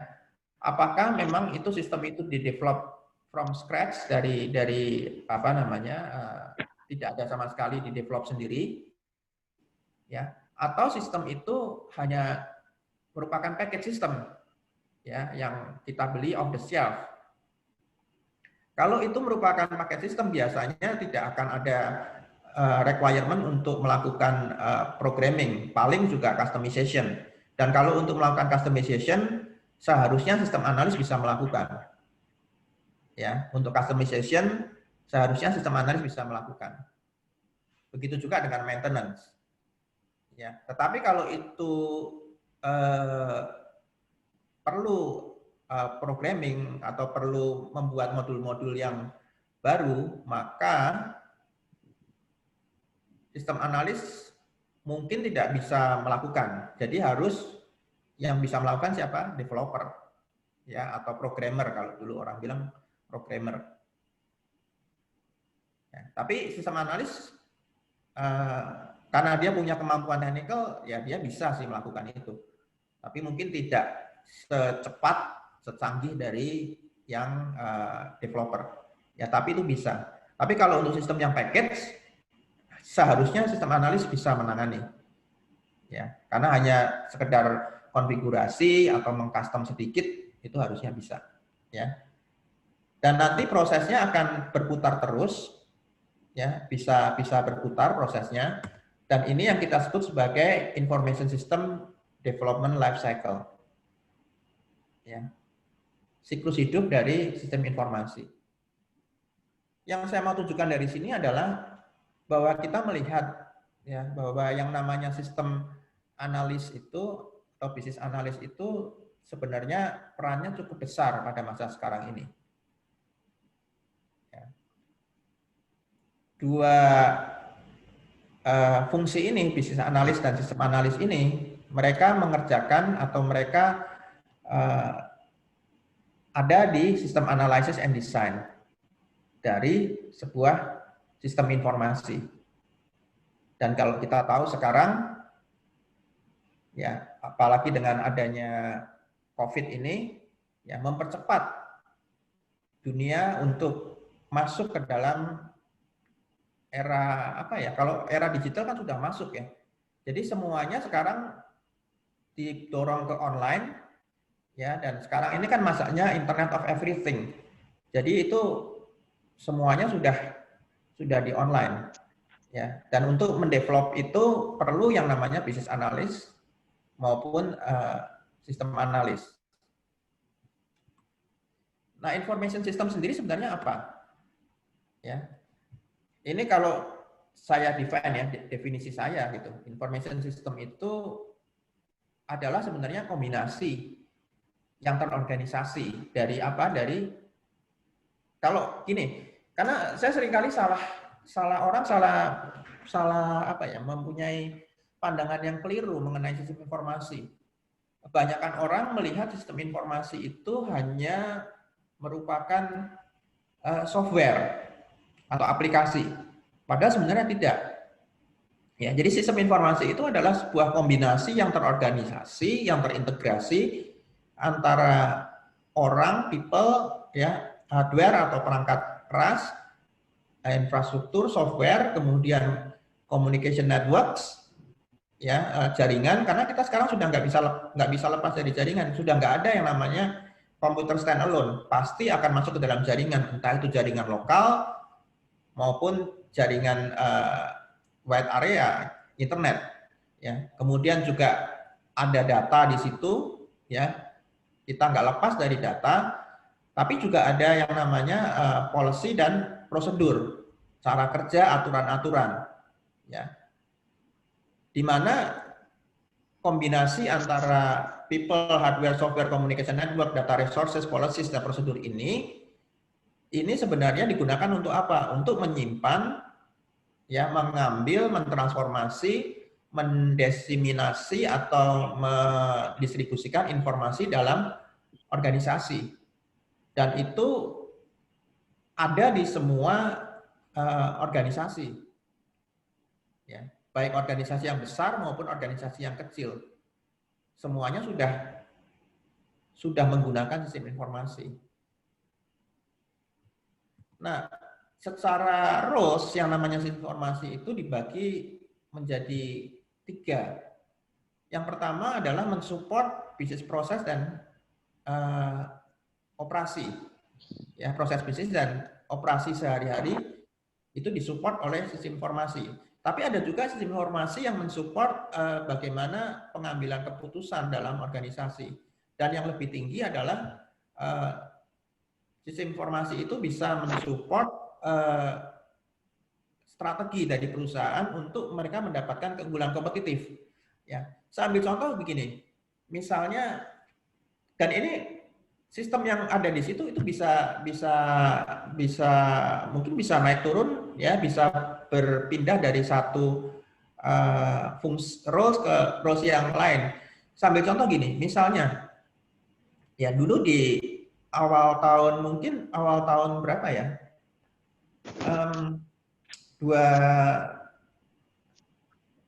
Saya agak lupa, tapi rasanya sih sekitar tahun 2010 lah. Itu kan mulai booming yang namanya internet banking. Ya, belum banyak perusahaan yang menggunakan internet banking. Internet banking itu sistem informasi bukan? Iya, ya internet banking adalah sistem informasi. Dan pada waktu mulai pertama-tama muncul internet banking, itu buat bank, ya internet banking ini bisa menjadi keunggulan kompetitif, ya di mana dia bisa menggunakan sistem informasi dia ini untuk menarik nasabah baru. Ya, dengan kemudahan yang ditawarkan oleh internet banking, maka itu menjadi competitive advantage. Artinya role-nya internet banking pada waktu itu tahun 2010 itu ada di ujung, ada di atas, ya.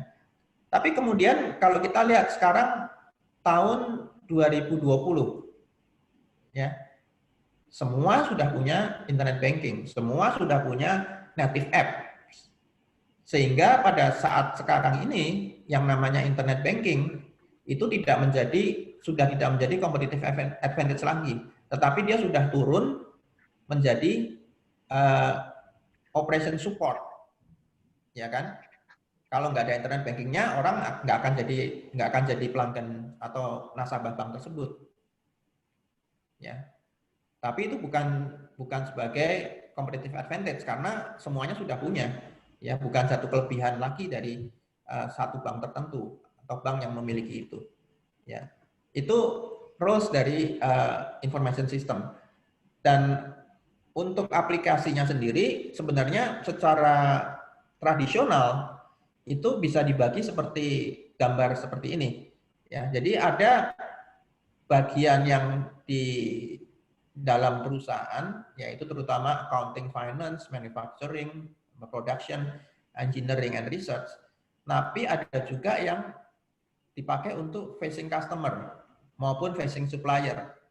Ya, di situ ada supply chain management yang isinya adalah untuk procurement, distribution, dan logistik. Itu yang berhubungan nanti dengan supplier maupun business partner yang lain.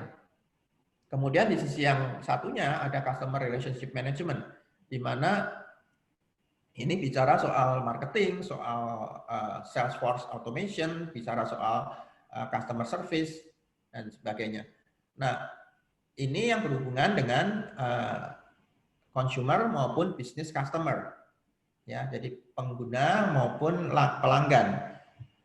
Nah, ini secara tradisional, jadi memang dipisahkan fungsi-fungsinya, modul-modulnya terpisah seperti itu. Tapi kalau kita lihat sekarang, dengan perkembangan teknologi, ini sudah seamless. Artinya bahwa dalam satu aplikasi, bahkan dalam aplikasi mobile apps kita, ini bisa mencakup semua fungsinya.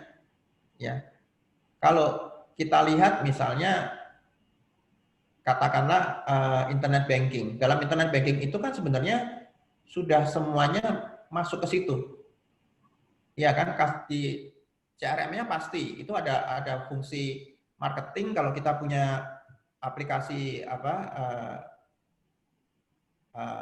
banking ya, banking apps atau internet banking, di situ bisa memberikan promosi-promosi dan sebagainya. Kemudian salesnya ada nggak di situ? Ada salesnya, ya. Kita bisa melakukan misalnya buka deposito secara online sekarang sudah bisa dan sebagainya.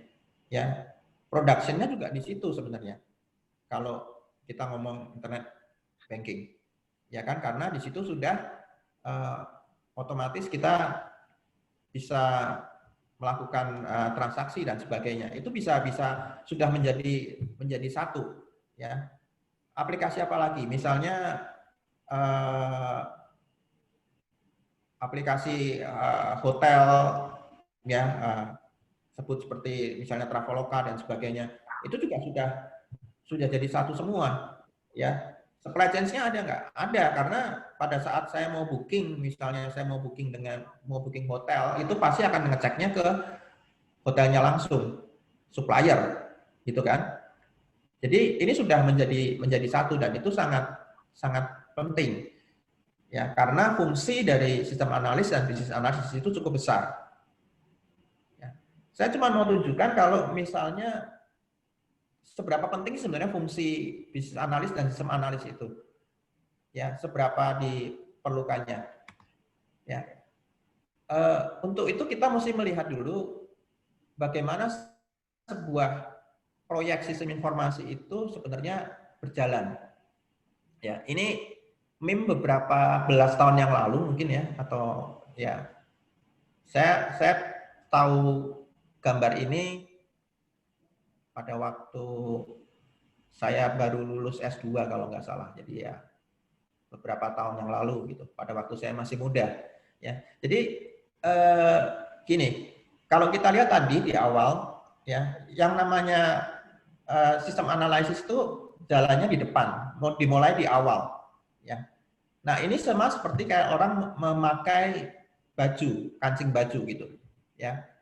Kalau kancing baju yang pertama kita salah, maka ke belakang-belakangnya akan salah kan? Ya. Dan itu kerusakannya akan besar. Kalau dari awal kita sudah salah. Dan biaya untuk recovery-nya juga besar. Oleh sebab itu jangan sampai salah. Ya, kalau kita lihat apa yang terjadi sebenarnya dalam apa namanya proyek sistem informasi, ya, itu biasanya diawali dengan apa tadi? Bagaimana dicari business requirement. Artinya business analis dia akan berinteraksi dengan klien atau customer untuk menanyakan kebutuhan kamu seperti apa. Ya, mungkin customer-nya akan memperlihatkan dari hasil dialognya, ya keluarnya seperti ini gambarnya. Ya, dan kita tahu bahwa ini gambar yang salah sebenarnya.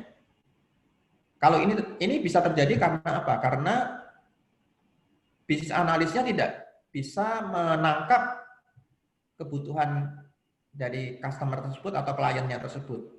Ya, sehingga keluarnya kayak gini. Sudah customer-nya menerangkannya seperti itu, kemudian project leader-nya ya memahaminya seperti ini. Sudah beda gitu. Berikutnya lagi turun ke sistem analis. Ya. Desainnya seperti itu. Ya. Programmernya nulis code-nya seperti yang berikutnya. Beta tester yang diterima oleh beta tester itu seperti itu. Ya. Sedangkan bisnis konsultan mendeskripsinya gambarnya bagus seperti itu. Ya. Tapi nggak ada dokumentasinya. Ya. Proyek ini tidak didokumentasikan sama sekali. Ya. Pada waktu implementasi instalasinya seperti itu, nggak lengkap. Hanya sebagian. Tetapi customer-nya ya ditagihnya bayaran dari customer-nya seperti harga roller coaster. Ya. Mestinya kan harga ayunan, tapi ditagihannya seperti roller coaster.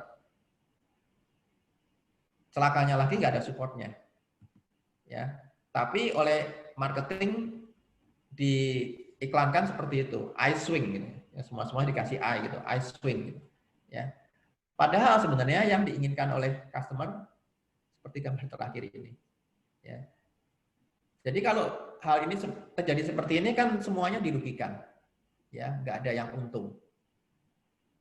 Jadi ya sebaiknya kalau memang mau jadi sistem analis ya jadilah sistem analis yang baik, yang benar.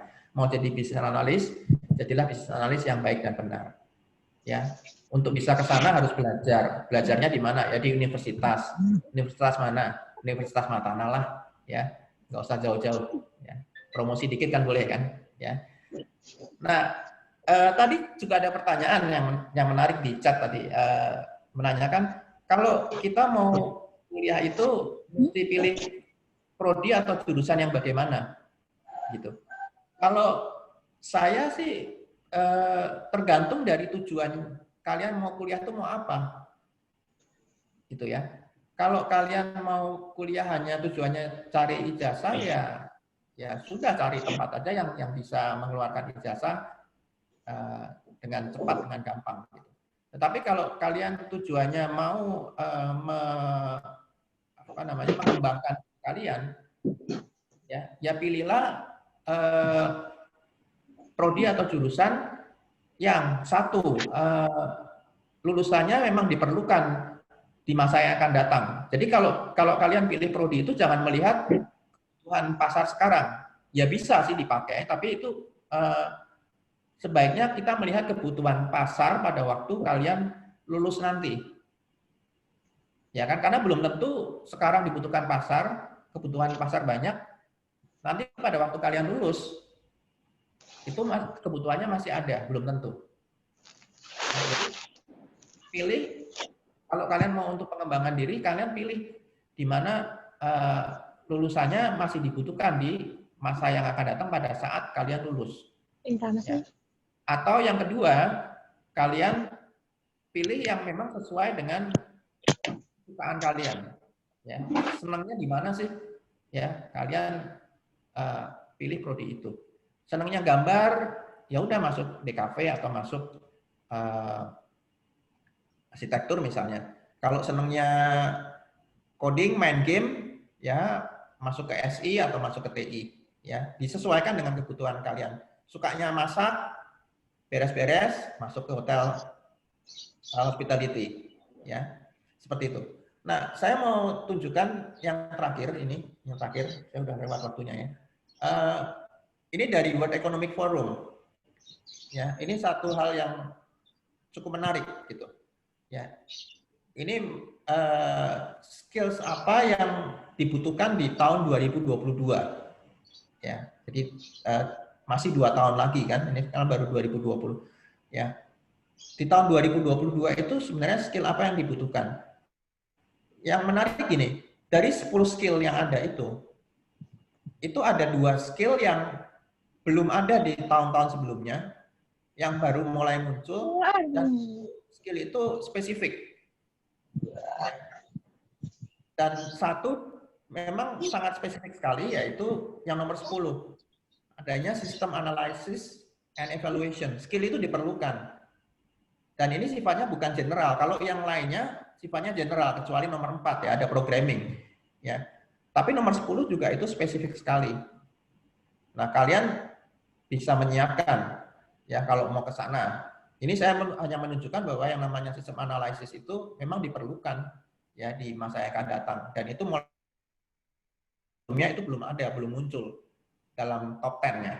Ya, ini tahun 2022 dia muncul di top 10, dan saya yakin bahwa itu akan melihat kebutuhan sekarang ya. Dunia semua sudah bergeser ke arah fully digital, ke arah internet, maka akan cukup banyak kebutuhan untuk membangun sistem informasi yang baik. Ya, sehingga sistem analis itu diperlukan. Oke, dari saya kira cukup sampai di situ. Saya kembalikan ke moderator, silakan.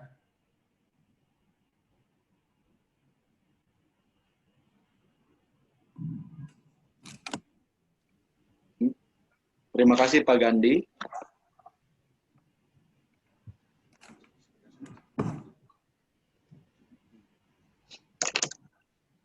Suara Mas Pak.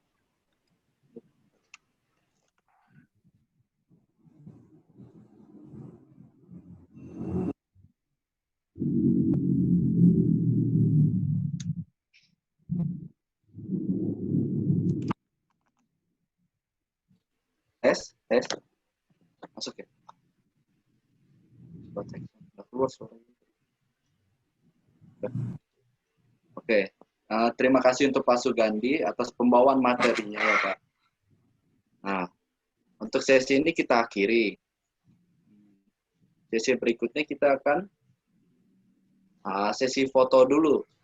Sesi foto terlebih dahulu sambil menunggu. Jika ada yang ingin bertanya silakan diketik aja dulu di kolom komentar. Silakan kawan-kawan sekalian, kameranya dinyalain.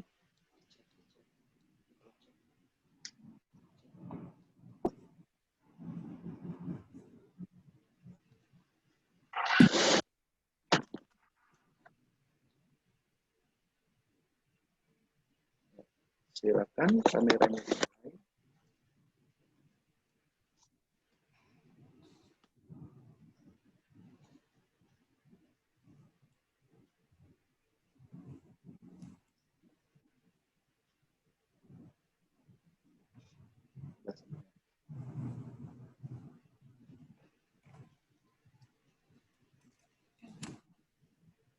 Ya, bagi yang belum menyalakan kamera, silakan nyalain kameranya dulu.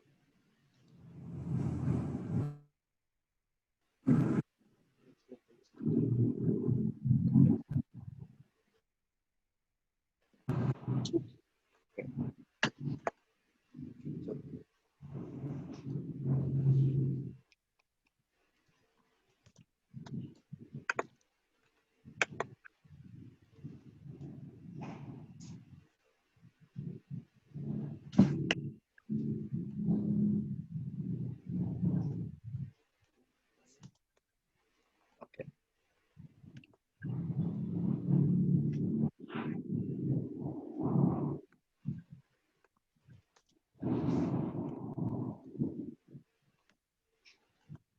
Oke, kamera udah boleh dimatiin ya. Untuk sesi pertanyaan, silakan taruh di kolom komentar aja.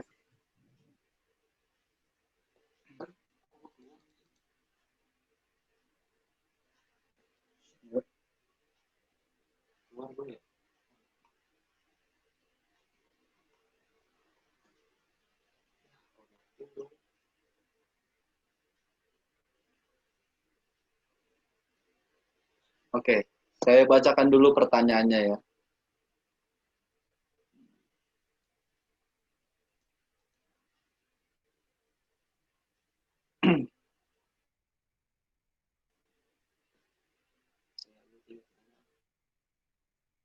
Saya akan memilih 3 pertanyaan dari semua pertanyaannya. Oke.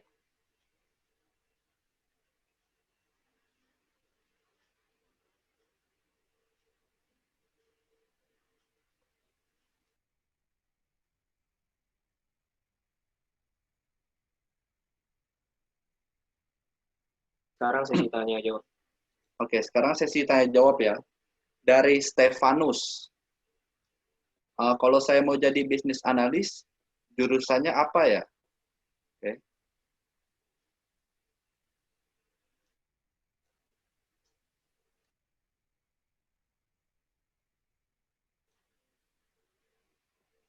Pak Sugandi. Oke. Oke, kalau bisa di sistem informasi. Jadi apa lulusan dari sistem informasi ya itu bisa menjadi sistem analis, bisa juga menjadi bisnis analis, kemudian juga bisa menjadi IT consultant. Tadi ada pertanyaan juga saya lihat gitu kan, apakah sistem analis sama dengan konsultan IT? Salah satu role dari konsultan IT ya sistem analis. Ya, kalau konsultan IT itu kan sebenarnya tim, isinya campuran, ya ada bisnis analis, ada sistem analis, ada database administrator, mungkin ya orang teknikal, implementer dan sebagainya. Ya, jadi tergantung partnya yang mau di mana untuk konsultan. Tapi kalau untuk mau jadi bisnis analis, ya justru memang masuknya yang bagus itu adalah sistem informasi. Jadi punya literasi komputer juga. Ya, meskipun yang tadi saya kasih contoh bahwa bukan orang sistem informasi, ada yang dulu bisnis analis saya itu ada yang dari psikologi juga bisa gitu. Tapi mereka perlu waktu untuk belajar dulu, nggak bisa seperti itu. Terima kasih Pak Sugandi atas jawabannya. Nah, kedua dari Ikwan, saya mau bertanya. Nama saya Ikwan Madiana Lubis. Bagaimana sistem menurut Bapak pada saat ini, terutama pada sistem di perbankan? Sistem analis yang masih lemah, seperti contoh dalam hal e-banking, yang pematerinya bilang tadi. penyadapan data yang masih sering terjadi oleh kejahatan cyber atau hacker. Kejahatan hacker terhadap pencurian data nasabah di e-banking. Bagaimana menurut Pak Sugandi atau Pak Yun? Oke, mungkin saya coba jawab dulu. Mestinya kalau mengenai cybercrime ini atau hacker ini kan kemarin udah dibahas ya, harusnya hari Rabu kemarin ya. Cuman nggak apa-apa, saya ulang. Jadi memang sistem analis harus memperhatikan aspek keamanan. Ya, tapi kalau biasanya sudah sistem yang skalanya besar, security yang security yang cukup, maka tidak cukup hanya sistem analis yang merancang sistem requirement-nya. Jadi harus dibantu orang security, ya komputer security, bukan security ya. Pak Ariando kan bilang ya. Jadi orang komputer security-nya harus ikut dalam melakukan sistem requirement-nya tadi. Ya, jadi kalau sistem analisnya mungkin dia lebih ke arah ya desain dokumen, desain spek dan sebagainya. Ya, tapi untuk keamanan sebaiknya kalau memang itu perlu yang khusus ya ada orang. Mungkin Pak L mau nambahin, kan ada Pak L juga di sini, atau Pak Yun mungkin mau nambahin, silakan monggo.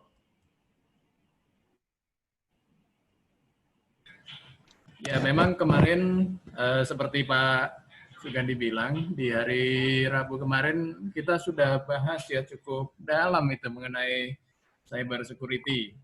Bahkan untuk sertifikasinya pun ada, walaupun di webinar hari Senin kemarin saya tidak bahas secara detail tentang itu ya. Nah, tapi mengenai bagaimana caranya data yang sudah terlanjur di-hack.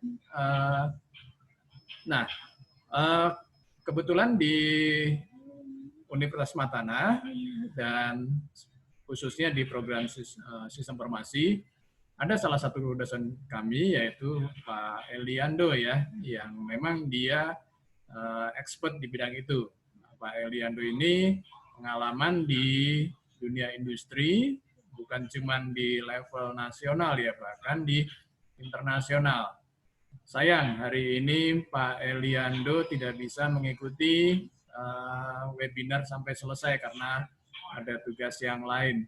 Mungkin bagi Pak Ikhwan Lubis ya, kalau mau mendapat pencerahan lebih lanjut, nanti bisa hubungi ke ini ya, panitia webinar hari ini, mungkin nanti, dan moderator Daniel tolong dihubungkan antara Pak Ikhwan dengan Pak Eliando ya.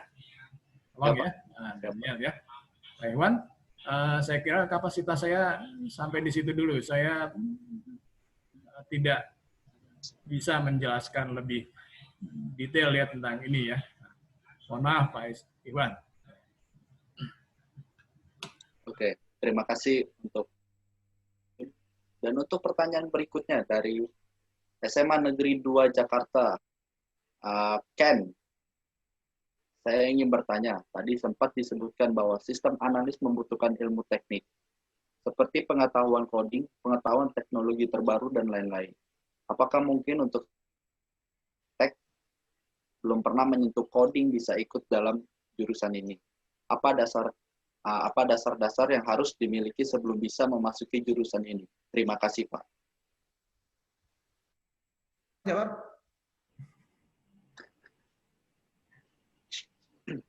Yuk, tanggapannya Pak Sugandi atau Pak Yun? Oke, saya jawab ya. Jadi memang seorang sistem analis kan require kemampuan teknik. Dia mengerti coding, tetapi tidak harus dia bisa atau membuat aplikasi. Jadi dia memang harus mengerti coding, ya. Karena kalau memang nanti diperlukan hal-hal yang simple, yang kecil-kecil, dia bisa kerjakan sendiri. Tapi kalau harus seluruhnya di develop from scratch, ya nanti ada developer yang bisa mengerjakan. Nah, mengenai apakah dia harus punya background, kalau dia tidak punya background coding gimana? Ya bisa dipelajari, karena yang namanya coding itu adalah skill, dan itu bisa dipelajari. Ya, jadi nanti di kuliah juga akan, di sistem informasi juga ada beberapa mata kuliah yang pemrograman, jadi bisa belajar pemrograman di situ. Seperti itu. Pak Yun mungkin mau nambahin? Ya, buat siapa? Ken ya? Ken dari SMA Negeri 2 ya? Ya, bagus sekali nih pertanyaannya ya. Di awal tadi, di dalam sambutan saya di webinar ini, memang sudah disebutkan ya, ketika kalian mau berkecimpung di bidang information system, maka yang dipelajari selama kuliah di sistem informasi antara lain tentang teknologi, juga tentang bisnis. Nah, di sistem informasi itu secara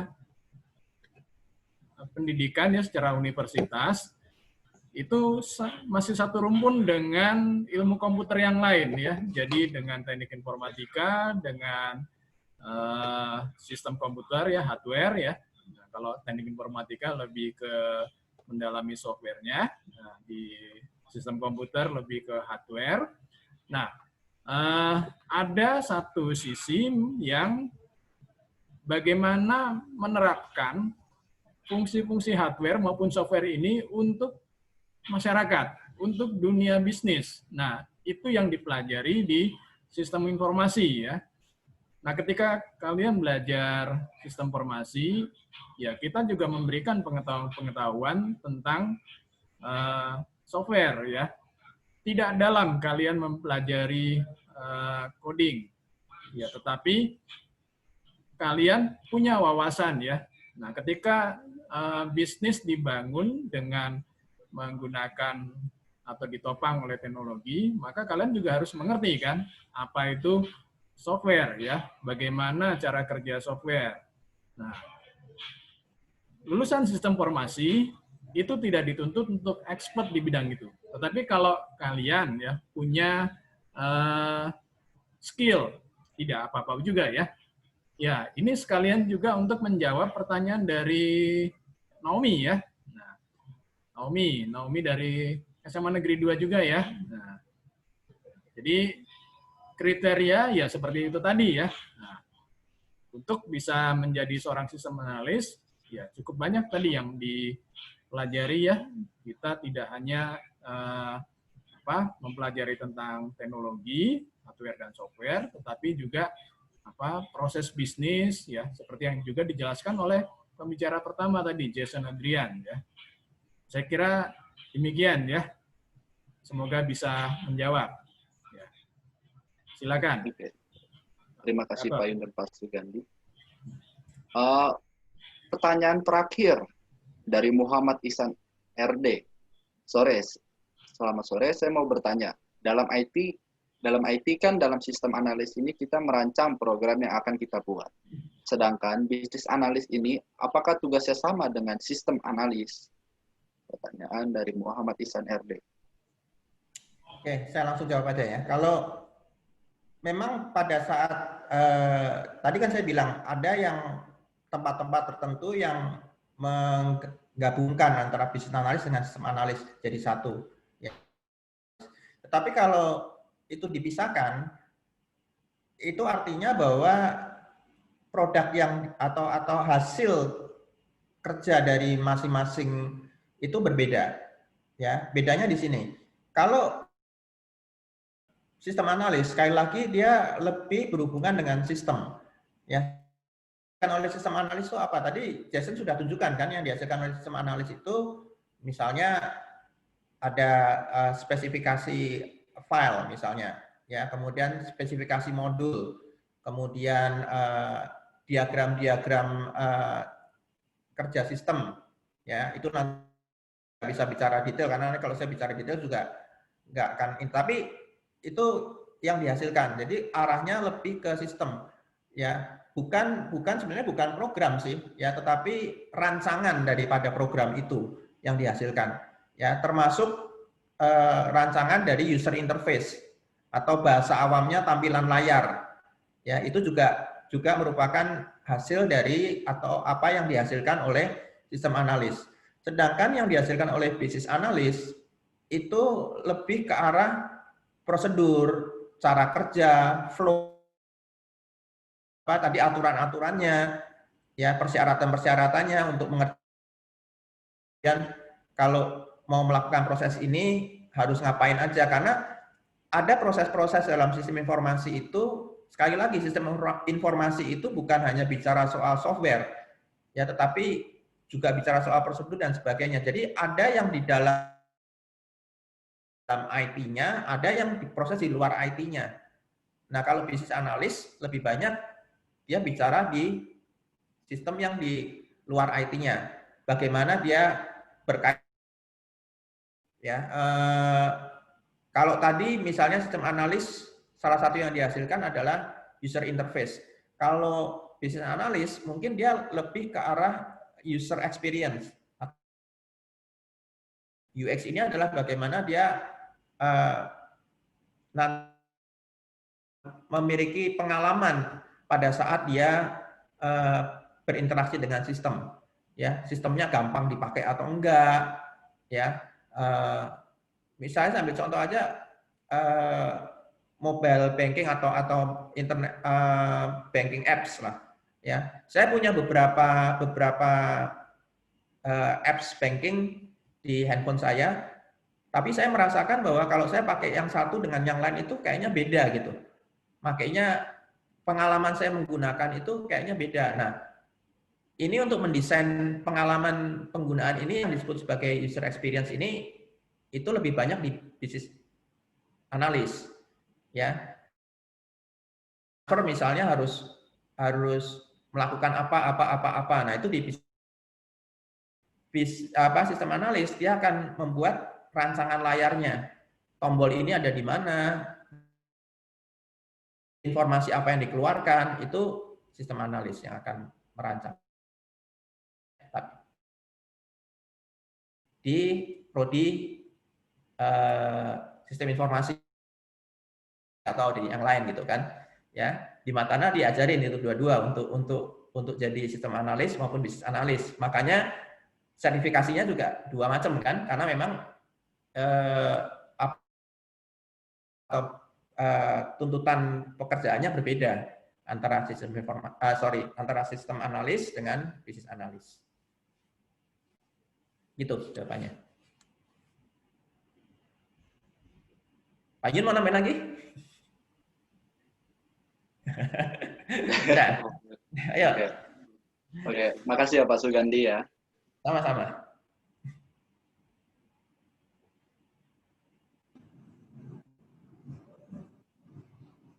Daniel ke-mute itu kayaknya.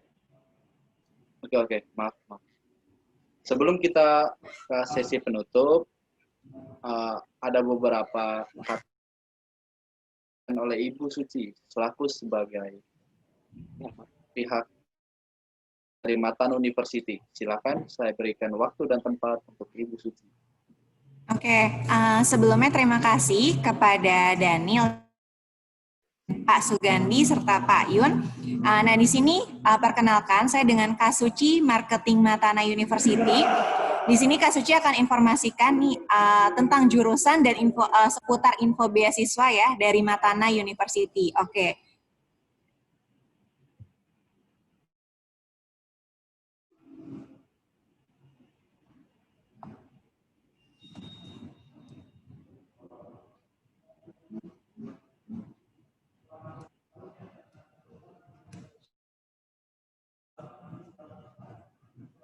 Oke, ya teman-teman, Matana University sendiri ya, kita ada 10 program studi ya, ada manajemen informasi, teknik informatika, komputer sistem, visual art dan desain, arsitektur, perhotelan dan pariwisata, aktuaria, dan nah, khususnya, oke, sebentar ya teman-teman.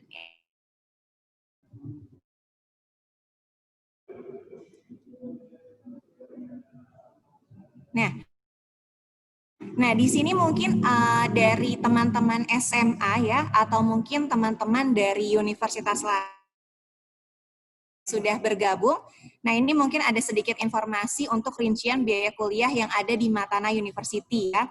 Mungkin untuk kisaran biaya formulirnya 150.000, biaya KTM dan alma mater 500.000, uang gedungnya 19 juta sampai 22 juta. Masih biaya semester 9 juta sampai 13 juta. Ini untuk biaya normalnya. Teman-teman SMA yang masih bingung ya untuk menentukan pilihan, mungkin setelah mendengarkan webinar dari jurusan Sistem Informasi Matana, bisa menentukan pilihannya untuk kuliah join ya teman-teman, atau masuk ke jurusan Sistem Informasi Matana. Nah, ini ada Matana Scholarship ya untuk programnya. Bagi teman-teman yang membeli formulir, tanggal 30 Oktober 2020 itu mendapatkan apa saja? 100% potongan uang gedung, free teman-teman ya. Kemudian teman-teman bisa mendapatkan apa tetap semester ya, hingga semester 8. Mulai dari 30, 50, 75 hingga 100%. Jadi potongannya jika teman-teman kuliah di Matana itu luar biasa sekali ya teman-teman. Apalagi situasi pandemi seperti ini sangat membantu sekali orang tua teman-teman seperti itu ya. Dengan memberikan kemudahan 100% potong seperti itu. Dan teman-teman universitas mungkin ya dari Matana sendiri, nah Matana juga mengadakan program MGS ya, di mana nanti mungkin teman-teman atau kakak-kakak Matana ya bisa mendapatkan reward dari Matana dengan bawa ya calon mahasiswa ke Matana. Nanti bisa menghubungi dengan saya, Kak Suci. Oke. Nah, mungkin dari saya cukup ya. Baik, akan saya kembalikan kepada MC dengan kasih.